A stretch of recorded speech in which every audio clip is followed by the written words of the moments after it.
Hello viewers and learners of national institute of English. आज के इस वीडियो क्लास में हम लोग पढ़ने जा रहे हैं मॉडल ऑक्सिलरीज, MODAL,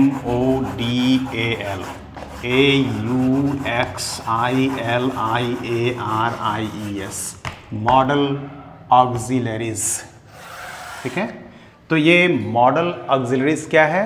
तो मॉडल ऑक्सिलरीज एक तरह का हेल्पिंग वर्ब है। ये हमेशा मेन वर्ब के साथ आते हैं। ठीक है, तो मॉडल ऑक्सिलरीज होते कौन कौन से हैं या उनकी संख्या कितनी है, तो देखते हैं। ये कैन, कुड, ठीक है ना, may, might, will, would, shall, should, है ना। तो ये can, could, may, might, shall, should, will, would और must, ought not, MUST, must, OUGST, ought to. तो ये हमारे 1, 2, 3, 4, 5, 6, 7, ये 8, ये 9 और ये हमारे 10। इन 10 को हम can, could, may, might, will, would, shall, should, must, ought to, इन 10 को हम मॉडल ऑक्सिलरीज कहते हैं। तो अभी हम लोगों ने देखा कि मॉडल ऑक्सिलरीज क्या है। एक तरह का हेल्पिंग वर्ब है। ये हमेशा मेन वर्ब के साथ आते हैं। जैसे कैन प्लस V1, है ना, तो you can go, you can गो। तो यहाँ कैन एक मॉडल हेल्पिंग वर्ब है और गो जो है वो मेन वर्ब है। ठीक है ना, मेन वर्ब है। तो कहने का अर्थ था कि मॉडल वर्ब जो है वो हमेशा मेन वर्ब के साथ आता है, अकेले नहीं आ सकता है। और अभी हम लोगों ने जाना कि मॉडल वर्ब्स कौन कौन से हैं, उनकी संख्या कितनी है। तो उनकी संख्या कितनी है? 10। क्लियर। और इस प्रकार से अभी हम लोग चलेंगे सीखने कि मॉडल वर्ब्स की 3 विशेषताएं हैं। कितनी विशेषताएं हैं? 3 विशेषताएं हैं और अभी हम लोग उसको जानेंगे। वो कौन कौन सी 3 विशेषता है ना। तो features FEATURES, features, 3 features of modal verbs. ठीक है ना, model auxiliaries, model helping verbs. तो ये मॉडल हेल्पिंग वर्ब्स की कितनी विशेषताएं हैं? 3 विशेषताएं हैं। और अभी हम लोग जानेंगे कि वो विशेषताएं जो 3 है वो कौन कौन सा है। ठीक है, तो सबसे पहले तो हम ये जानेंगे कि मॉडल वर्ब्स जो है वो कभी भी अकेले वाक्य में नहीं आता है। जैसे देखेंगे आई कैन, फुल स्टॉप। ठीक है ना, आई कैन इट, ये हो गया आई कैन इट। तो ये कैन जो है ये मॉडल ऑक्सिलरीज है, मॉडल ऑक्सिलरीज है और यह वाक्य में अकेले आया है, अलोन है, अकेले आया है, इसलिए ये गलत वाक्य है। ठीक है ना, मॉडल वर्ब्स जो है, मॉडल हेल्पिंग वर्ब्स जो है वो वाक्य में अकेले कभी नहीं आता है। जैसे आई कैन इट गलत है, तो आई कैन डू इट, हम इसे कर सकते हैं। तो यहाँ कैन मॉडल है, ठीक है ना, और ये डू मेन वर्ब है, और ये मॉडल ऑक्सिलरीज है। तो मैं इसे कर सकता हूँ, कैन के बाद मेन वर्ब आए तो ये वाक्य सही है। तो हमने पहली विशेषता क्या जाना कि कैन यानी कि मॉडल वर्ब वाक्य में अकेले नहीं आ सकता है, वो जब भी आएगा तो मेन वर्ब के साथ आएगा। तो हमने मॉडल वर्ब की ये पहली विशेषता जाना। ये मेन वर्ब को हम प्रिंसिपल वर्ब भी कहते हैं, ठीक है ना। तो इस प्रकार से हमने ये जाना, ठीक है ना। कभी कभी ऐसा हो सकता है कि मॉडल जो है अकेले आ सकता है, लेकिन उसका संदर्भ होना चाहिए, है ना। उसका क्या होना चाहिए? संदर्भ। जैसे can you do this, can you do this, ये क्वेश्चन हो गया, कैन यू डू दिस। तो हम लिख सकते हैं yes I can, yes I can, हाँ हम कर सकते हैं, ये वाक्य सही है। संदर्भ ये था आपका क्वेश्चन, ये कैन यू डू दिस, तो यस आई कैन। यहाँ कैन जो है एक मॉडल वर्ब है और अकेले आया है, लेकिन इसके बाद जो मेन वर्ब है वो ये है जो यहाँ पर आ जाएगा। क्लियर? तो किस परिस्थिति में अकेले आ सकता है, वो परिस्थिति हमने दिखाया है। यहाँ पर डू आएगा, इसे हम लोग अनदेखा कर दिए क्योंकि यहाँ पर है, इसका संदर्भ निकल जाएगा। तो हमने ये भी जाना कि एक तो कैन अकेले नहीं आ सकता है, यानी कि कोई भी मॉडल अकेले वाक्य में नहीं आ सकता है, और अगर आ भी सकता है तो उसका संदर्भ होना चाहिए। अभी तक हमने इसकी ये विशेषता जाना। दूसरी चीज़ है कि अब हम दूसरी विशेषता ये जान, फर्स्ट विशेषता तो हम लोग जाएंगे नहीं आएगा। अब ये सेकंड विशेषता हमारा ये है कि इसका मेन वर्ब की तरह प्रेजेंट, पास्ट या फ्यूचर नहीं होता है। किसका? मॉडल ऑक्सिलरीज का प्रेजेंट टेंस। ऐसे भी कह सकते हैं कि मॉडल ऑक्सिलरीज अपने प्रेजेंट टेंस में ही सभी तरह के पर्सन के साथ, first person, second person, third person, सबके साथ चलेगा। जैसे मॉडल प्लस ऑल पर्सन्स, या ऐसे लिख सकते हैं all persons, first person, second person, third person plus model. इसमें कहीं मॉडल वर्ब, ठीक है ना।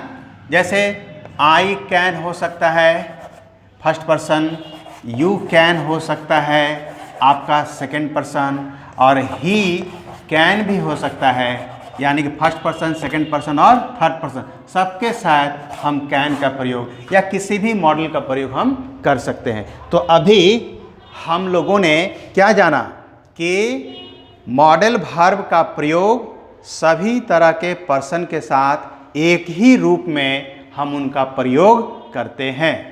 तो ये दूसरी विशेषता थी। तीसरी चीज़ है कि मेन वर्ब की तरह हम इसका टेंस नहीं बदल सकते हैं, या इनके पहले टू का प्रयोग करके इनका इन्फिनिटिव नहीं बना सकते हैं।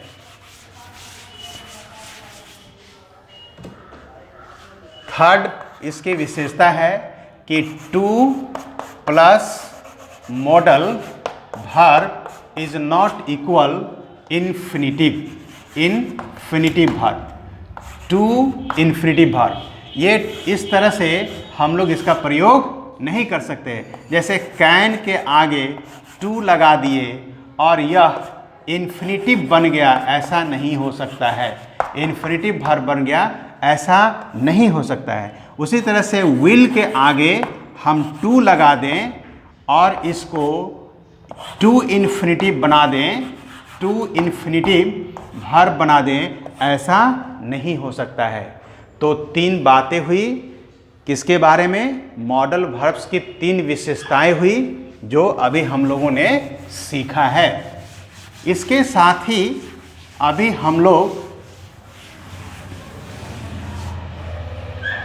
जो सीखने जा रहे हैं वो है एक एक करके सभी मॉडल्स का रूप, फॉर्म और उनका प्रयोग सीखेंगे, जो 10th class, 12th class, 9th class, 8th class या फिर किसी कम्पिटिटिव एग्ज़ाम्स में इनकी उपयोगिता पड़ती है। तो आइए हम लोग पढ़ते हैं आपको कैन। तो forms of can, forms, FORMS, forms of can. Can का रूप, कैन का हम लोग क्या पढ़ने जा रहे हैं? रूप। ये हमारा फर्स्ट मॉडल है। कैन हमारा क्या है? फर्स्ट मॉडल है। इसके बारे में हम लोग ये कितने रूप में वर्ब का, इस वर्ब का रूप क्या होता है, ठीक है ना। तो सबसे पहले जाने कि कैन जो है वो एक मॉडल वर्ब है। कैन जो है वो एक मॉडल हेल्पिंग वर्ब है। ये हम जान गए। क्या है यहाँ? इसको एग्जाम्पल से देखते हैं। I can help you. I can help you. तो हेल्प जो है वो मेन वर्ब है। क्या है? मेन वर्ब है। और कैन जो है यहाँ मॉडल है, मॉडल वर्ब है या हेल्पिंग वर्ब है। तो यहाँ ये फर्स्ट बिंदु जो हमने देखा कि कैन क्या है? मॉडल वर्ब है। उसको हमने सेंटेंस में यहाँ देखा, हेल्प मॉडल मेन वर्ब, तो कैन यहाँ क्या है? मॉडल वर्ब है। इसके साथ ही अभी हम लोग जो देखने जा रहे हैं वो देखेंगे आपको कि कैन प्रेजेंट टेंस में ही रहता है और वो फ्यूचर का भी बात करता है।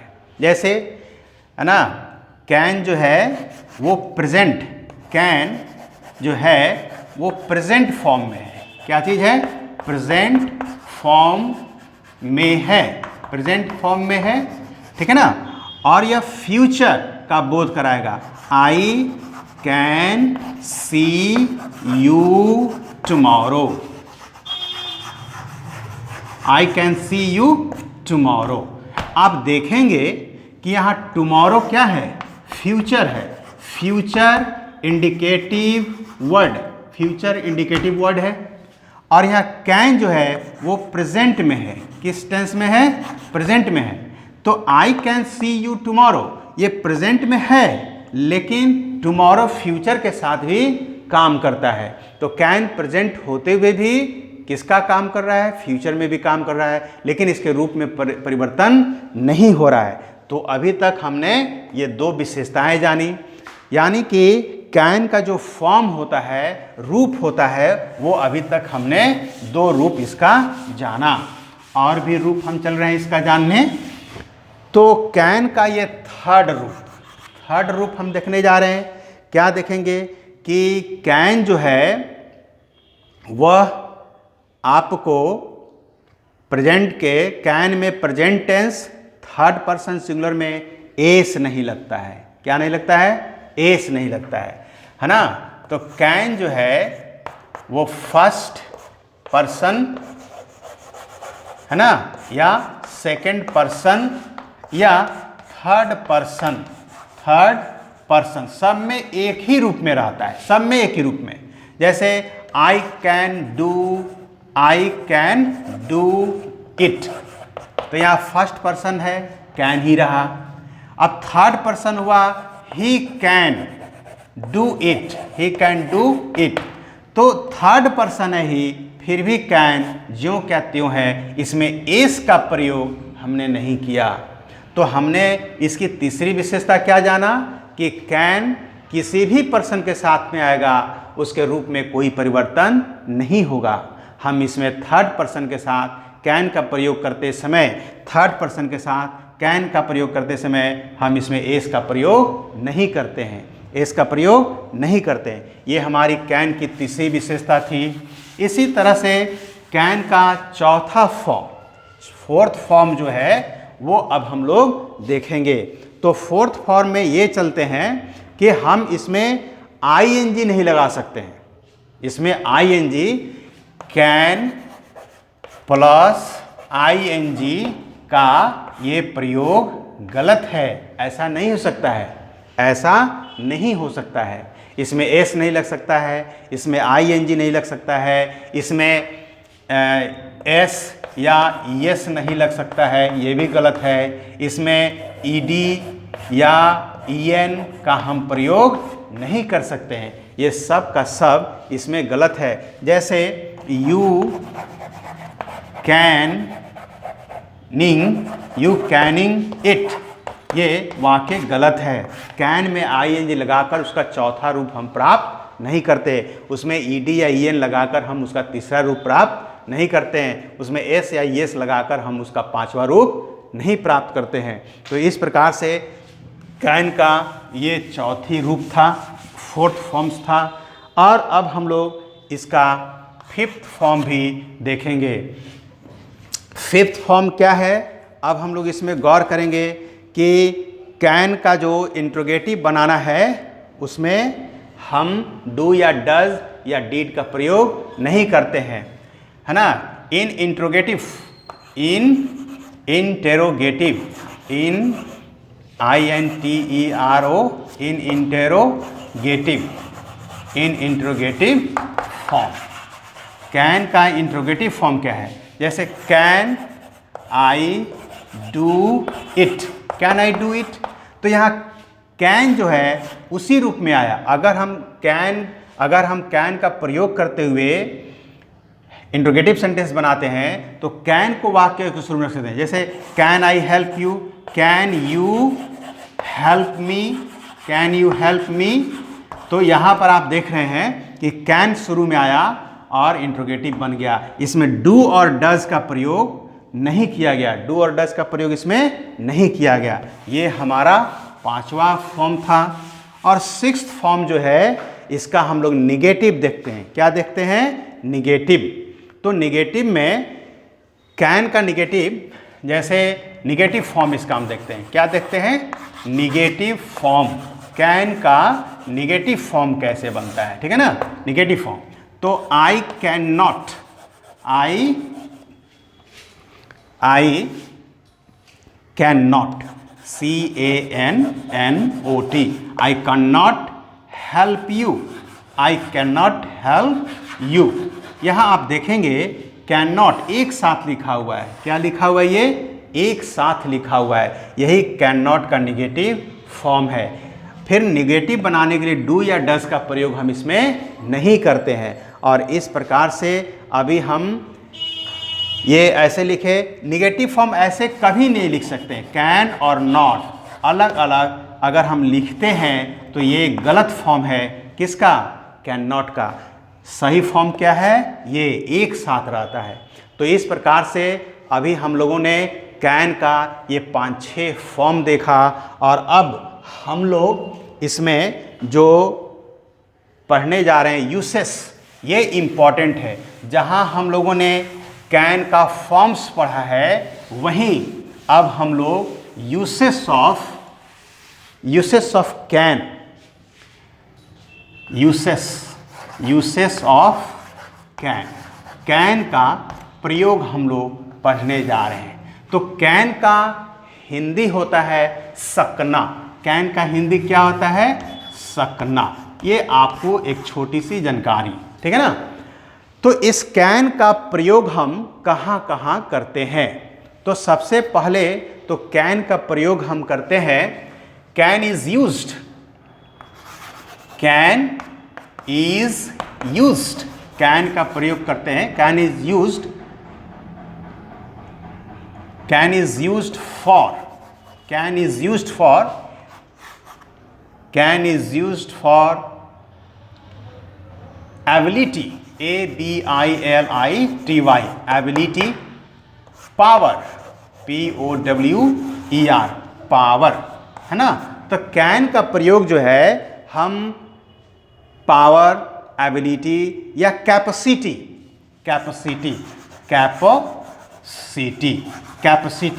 तो ये एबिलिटी है ना, सामर्थ्य, ठीक है ना, पावर शक्ति, है ना, ताकत, और कैपेसिटी क्षमता। तो हमने कैन का पहला प्रयोग, फर्स्ट प्रयोग जो है वो इतने चीज़ों को बताने के लिए करते हैं। कितने चीज़ों के लिए, एबिलिटी, पावर, कैपेसिटी। जैसे birds can fly, birds can fly. तो इसमें कैन जो है बताता है कि बर्ड्स की क्षमता है कि वो उड़ सकता है। बर्ड्स की क्या क्षमता है, उड़ने की, है ना। उसके बाद हम ये भी लिख सकते हैं कि I can write you can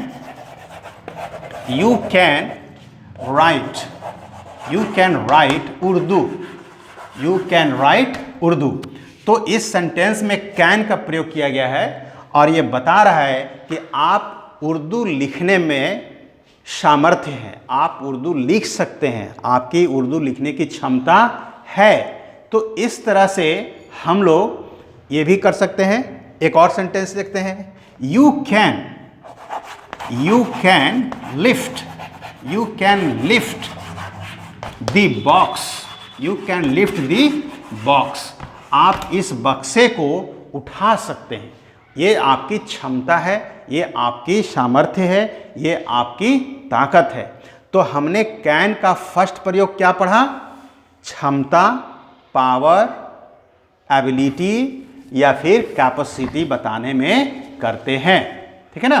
तो इस प्रकार से हम अब जहां कैन का प्रयोग सामर्थ्य बताने में करते हैं, अब वहीं पर कैन नॉट, अब हम लोग कैन नॉट का प्रयोग, किसका प्रयोग करने जा रहे हैं? Can not. तो कैन नॉट का प्रयोग क्या चीज बताने में करेंगे? कैन नॉट, ठीक है ना। तो यहां पर है आपका कैन नॉट।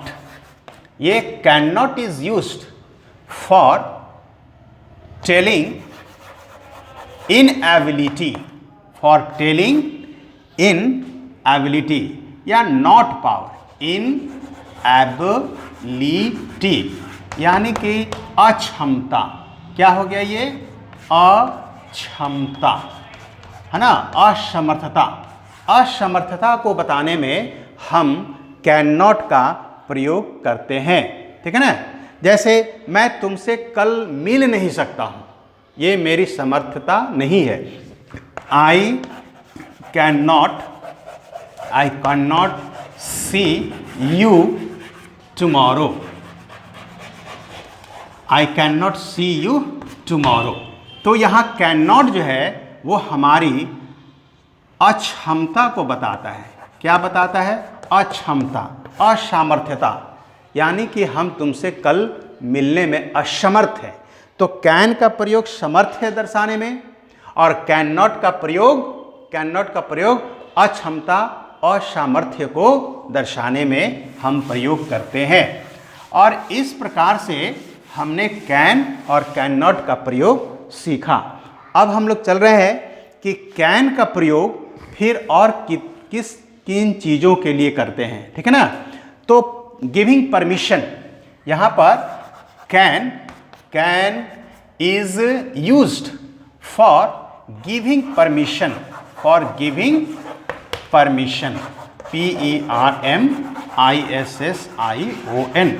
गिविंग परमिशन, ठीक है ना। तो अनुमति देने में हम कैन का प्रयोग कर सकते हैं। जैसे यू कैन गो होम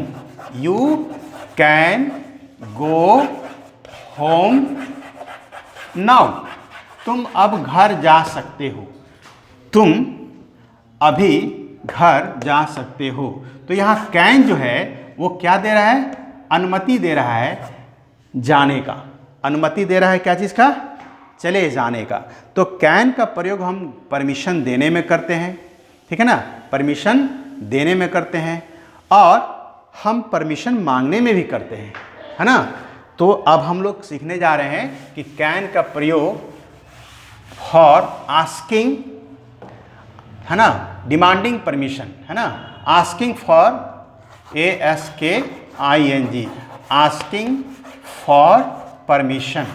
तो जहाँ परमिशन देने में हम अफर्मेटिव सेंटेंस का प्रयोग किए थे, परमिशन मांगने में इंट्रोगेटिव सेंटेंस का प्रयोग करें। अभी हम लोग कैन का प्रयोग करते हैं अनुमति मांगने में। तो अनुमति मांगने के लिए कैन का प्रयोग हम इंट्रोगेटिव सेंटेंस में करेंगे, प्रश्नात्मक वाक्य में करेंगे। तो कैन आई सिट हियर, यहाँ पर हम ऐसे फुल प्रश्न चिन्ह लगा दिए। तो यही इंट्रोगेटिव सेंटेंस है। इस इंट्रोगेटिव सेंटेंस में ही हम कैन का प्रयोग क्या चीज़ के लिए किए हैं? अनुमति मांगने के लिए करे हैं। Can I, can you,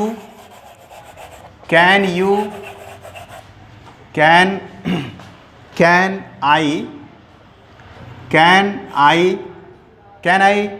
do it, can I do it for you, can I do it for you, क्या मैं यह आपके लिए कर दूं?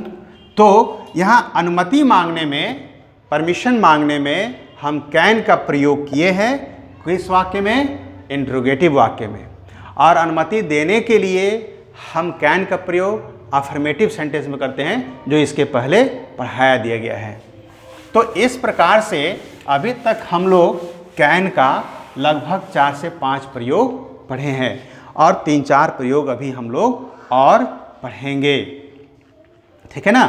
तो आइए अब हम लोग चलते हैं और अनुमति मांगने में हम मे का भी प्रयोग करते हैं। जैसे can I sit, can I sit here, तो यहाँ पर अनुमति कैन से लिया गया है। अनुमति क्या से लिया गया है? Can say. तो हम मे से भी कर सकते हैं, may I sit here, may I sit here. तो मे का भी, मे भी एक मॉडल है। तो कैन और मे दोनों का प्रयोग हम लोग अनुमति मांगने में इंट्रोगेटिव सेंटेंस में कर सकते हैं। पहले ये चलता था ज़्यादा, अभी ये भी चल रहा है। तो हम लोग अनुमति मांगने में मे और कैन दोनों का प्रयोग कर सकते हैं। तो अभी हम लोग मान लीजिए कि रिक्वेस्ट, कैन का प्रयोग हम लोग रिक्वेस्ट करने में भी कर सकते हैं। Can is used for request, REQUEST, request. ये रिक्वेस्ट मतलब आग्रह, रिक्वेस्ट मीन्स आग्रह। हम किसी से आग्रह करें किसी चीज़ के लिए, उसके लिए भी हम कैन का प्रयोग कर सकते हैं। जैसे ज़रा ये नमक बढ़ा दीजिए तो, ज़रा ये पुस्तक बढ़ा दीजिए तो, can you pass the book, can you pass the book. ज़रा आप इस पुस्तक को बढ़ा दीजिए तो, पास मतलब आगे बढ़ाना, ठीक है ना। कैन यू हैव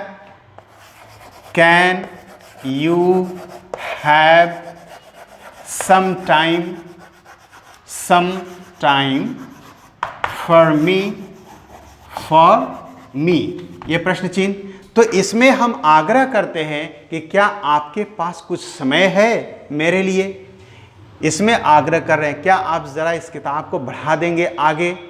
तो आग्रह करने के लिए भी हम कैन का प्रयोग इंट्रोगेटिव सेंटेंस में करते हैं, और जो उससे स्पष्ट होता है वो होता है आपका आग्रह। Can you take the children to bed, क्या आप इन बच्चों को बिछावन तक ले जाएंगे। तो इस तरह से आग्रह करने के लिए हम लोग कैन का प्रयोग करते हैं। तो इस प्रकार से अब तक हम लोगों ने जितने कुछ भी सीखा वो हमारे प्रैक्टिस पर डिपेंड करता है, और हम अपने प्रैक्टिस को और अधिक करें। अब हम लोग ऑफर के लिए भी, तो can is used for offer, offer समझते हैं। ऑफर मतलब पेश, कुछ पेश करना। ऑफर मीन्स पेशगी है ना, पेशगी कुछ। ऑफर मीन्स प्रदान करना, पेशगी आगे बढ़ाना, कोई चीज़ किसी को ऑफर करना, ठीक है ना। तो आपका जैसे मान लीजिए कि रास्ते में कोई एक ओल्ड आदमी है और वो एक बैग लिए हुए है, उससे उठाया नहीं जा रहा है, तो हम अपने को पेश करते हैं कि लाइए हम आपके बैग को आगे ढोकर ले जाते हैं। तो कैन आई, इसको भी इंट्रोगेटिव में, can I carry your bag. तो ये हमने अपने आप को ऑफर किया कि आइए हम आपका बैग ढोकर ले चलें, है ना। तो can I carry your bag, है ना। जैसे क्या मैं आपके लिए कुर्सी ला दूं, can I take a chair for you, क्या मैं आपके लिए कुर्सी ला दूं। तो ये ऑफर है। Can I make tea for you, can I make tea for you, क्या मैं आपके लिए चाय बना दूं, तो इस तरह से ये ऑफर है ना। तो ऑफर को व्यक्त करने के लिए भी हम लोग कैन का प्रयोग इंट्रोगेटिव सेंटेंस में करते हैं। ऑफर मीन्स पेशगी या कोई चीज़ प्रदान करना। और ऑफर कोई कंपनी भी बहुत सारे ऑफर करते हैं, ग्राहकों के लिए सेवाएं ऑफर करते हैं। तो इस तरह से हम लोग, ये हो गया। अब हम लोग जहां ऑफर की बातें आई है वहीं ऑर्डर की भी बातें आती है, ऑर्डर की भी बात आती है, ठीक है ना। जैसे can is used for order. Order means आज्ञा। ऑर्डर मीन्स क्या होता है? आज्ञा, ठीक है ना। आदेश क्या होता है? आदेश, है ना। आज्ञा पालन करना या आदेश देना, आदेश, ठीक है ना। तो ऑर्डर देने के लिए भी हम लोग कैन का प्रयोग करते हैं, है ना। जैसे after writing the letter, after writing the letter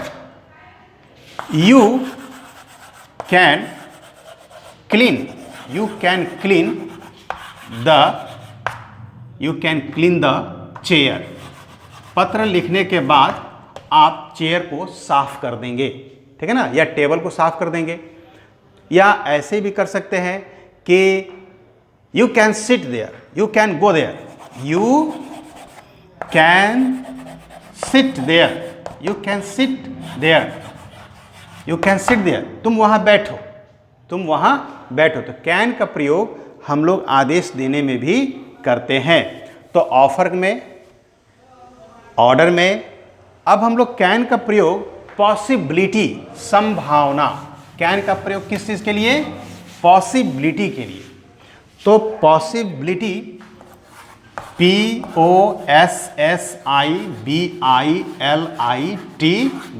possibility. Possibility मतलब संभावना, संभावना, किसी काम के होने की उम्मीद या संभावना, ठीक है ना। जैसे accidents can happen on the road। Accidents can happen on the road। दुर्घटनाएं हो सकती हैं सड़कों पर। तो ये कैन जो है क्या बता रहा है? पॉसिबिलिटी। क्या बता रहा है? संभावना, है ना। यू कैन फॉल, जैसे you can fail in the exam, you can fail in the exam।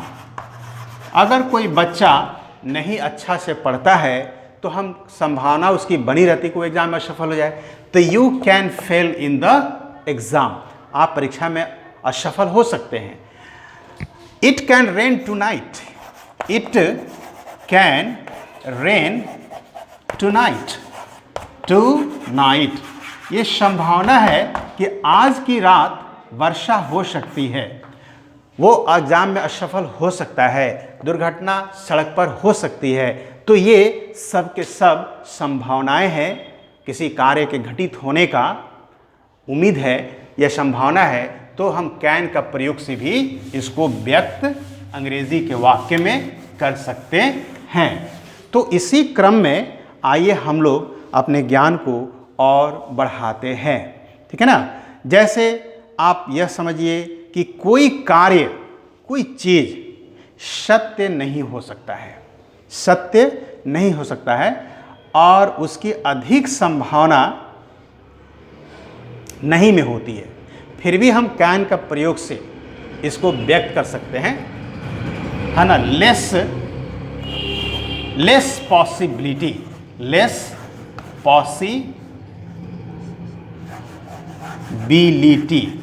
Possibility, कम संभावना, ठीक है ना। तो can it be true, can it be true, can it be true, क्या यह सत्य हो सकता है? बोलने वाला लोग बोलता है कि कैन इट बी ट्रू, क्या यह सत्य हो सकता है? इसमें छिपा हुआ है सत्य कम होने की संभावना और असत्य अधिक होने की संभावना। तो इस पूरे सेंटेंस का इक्वलिटी है no it can't, no it can't be, it can't be, नहीं ये सत्य नहीं हो सकता है। इसमें 99% है कैन नॉट का। क्या चीज का है? लेस। ये कैन नॉट जो है, ये कैन का प्रयोग लेस पॉसिबिलिटी को बताता है। Can it be true? क्या यह सत्य हो सकता है? बोलने वाला यह सोचकर बोला था कि नहीं यह सत्य नहीं हो सकता है, लेकिन नॉट का प्रयोग नहीं किया था, इसलिए कैन का इंट्रोगेटिव में प्रयोग करते हुए उसने क्या बताया था कि इसमें लेस पॉसिबिलिटी है। क्या इसमें लेस पॉसिबिलिटी है ना? जैसे कि no it can not be true, no it can not be true, ऐसे भी हम बोल सकते हैं, है ना? तो इसी तरह से अभी हम लोग एक और एग्जाम्पल देखते हैं। कोई व्यक्ति, मान लीजिए कि कोई एक व्यक्ति है, वो हमेशा जीवन में दयालुता दिखाया है, ठीक है ना, और उस पर कोई आरोप लगाता है कि वो फलाना काम में अनकाइंड था, ठीक है ना, तो हम लिख सकते हैं ऐसे भी, जबकि ऐसा नहीं हो सकता है। Can he be so unkind, unkind, can he so be unkind, क्या वो इतना निर्दयी हो सकता है? जबकि संभावना है कि नहीं हो सकता है। तो इसका इस कैन में छुपा हुआ है लेस संभावना, यानी कि वह कठोर हो ही नहीं सकता है। 1% हो सकता है उम्मीद, लेकिन 99% है कि वो कठोर हो ही नहीं सकता है। तो इसीलिए कैन का प्रयोग इंट्रोगेटिव सेंटेंस में करते हैं लेस पॉसिबिलिटी को बताने के लिए। तो इस प्रकार से कैन का हम लोगों ने अभी एक फॉर्म देखा, कैन कितने फॉर्म में आ सकता है, कैन का यूसेज क्या है, कैन है क्या, एक मॉडल ऑक्सिलरीज है। तो यह वीडियो हम आशा करते हैं आप लोगों के लिए बहुत उपयोगी है, हेल्पफुल है, और आप इसको सब्सक्राइब करें, लाइक करें और शेयर करें।